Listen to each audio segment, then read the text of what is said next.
Determine the vertical deflection at free end C and rotation at A in the overhanging beam shown in figure, assuming the constant EI throughout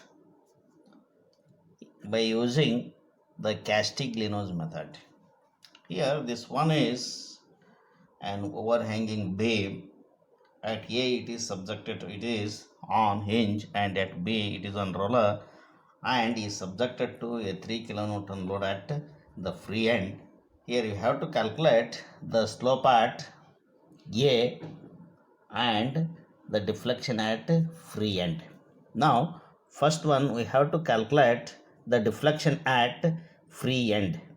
That is first one, deflection at free end. Here you know that if the load is acting, consider that load as P. Where you want the deflection at that point, if the load is acting, consider that load as P.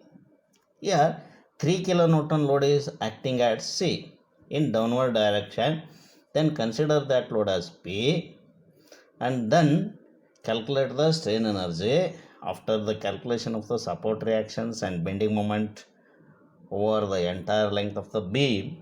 Then we have to calculate the total strain energy due to the bending moment, and then the partial differentiation of the total strain energy give us the deflection.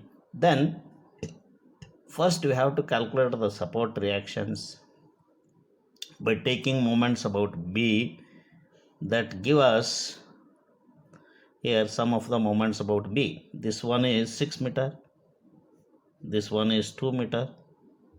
Then by taking moments about here, this one is anti-clockwise moment P into 2,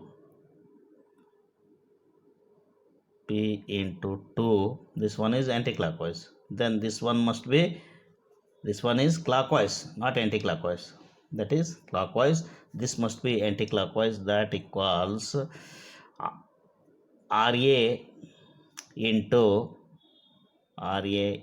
6. Therefore RA equals, that is vertical reaction component at A, that equals RA equals, that is minus, that is downward.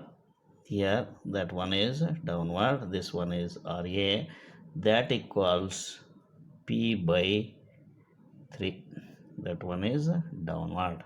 Then summation of Fy equals 0, that give us the reaction at the roller support. That one is both for this force and this reaction, both are acting in downward direction. This one is acting in upward direction. Hence Rb equals 4 by 3 times P, that is upward. Now after getting the value of Ra and Rb, now we have to calculate the bending moment over the entire portion, then the total strain energy, that is portion, origin, limits,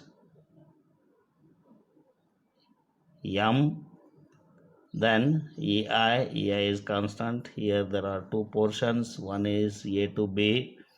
Here if you consider a section line at a distance of x from A, then the bending moment is, origin is A, the limits are,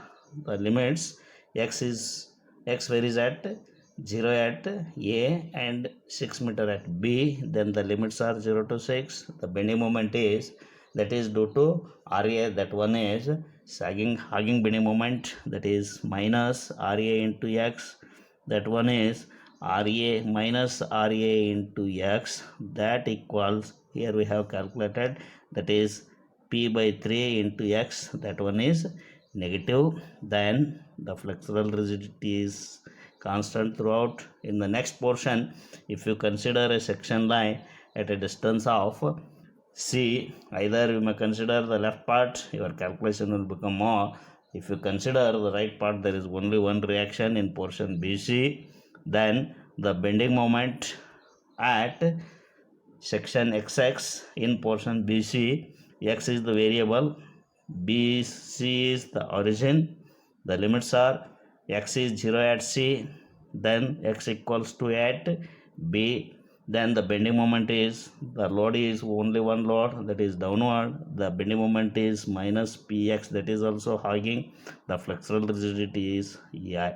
Now, after getting the bending moment, now we want to calculate the total strain energy. That one is U equals, the strain energy is given by m square dx divided by 2EI over the entire length, that is 0 to L over the entire length. Now for first portion, that is 0 to 6 minus P by 3 into x, that is m square dx divided by 2EI, that is for first portion, plus 0 to 2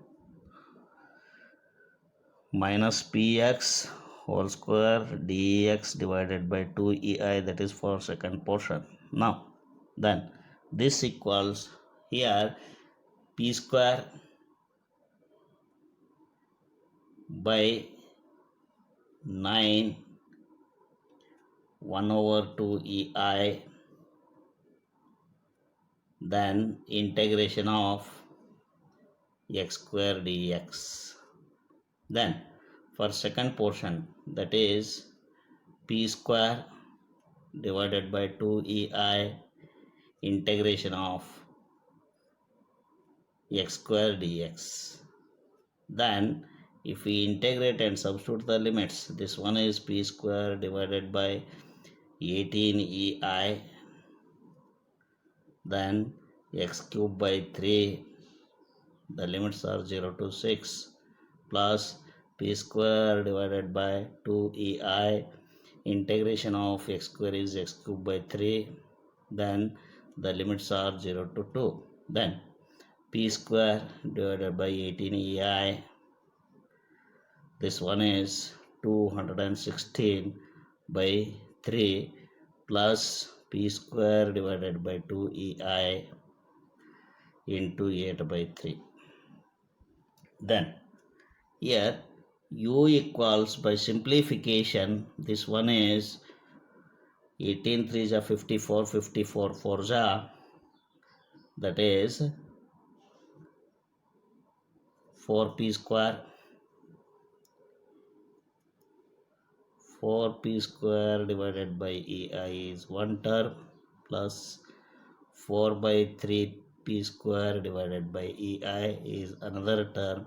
Then this one is 3 4 is 12 plus 4 16 p square divided by 3EI is the total strain energy.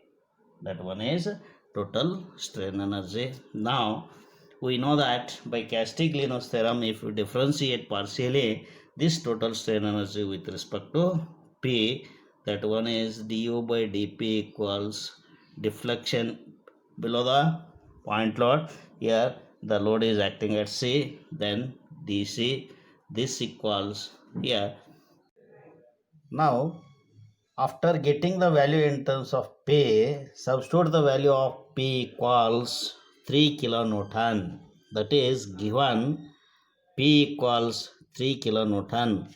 Then substituting this value, that is P equals 3 kilonewton, then we will get the deflection at C equals, that is 32p, P is 3 kilonewton divided by 3EI, 3 get cancels, then delta C equals, that is 32 by EI. This is the solution for the above problem.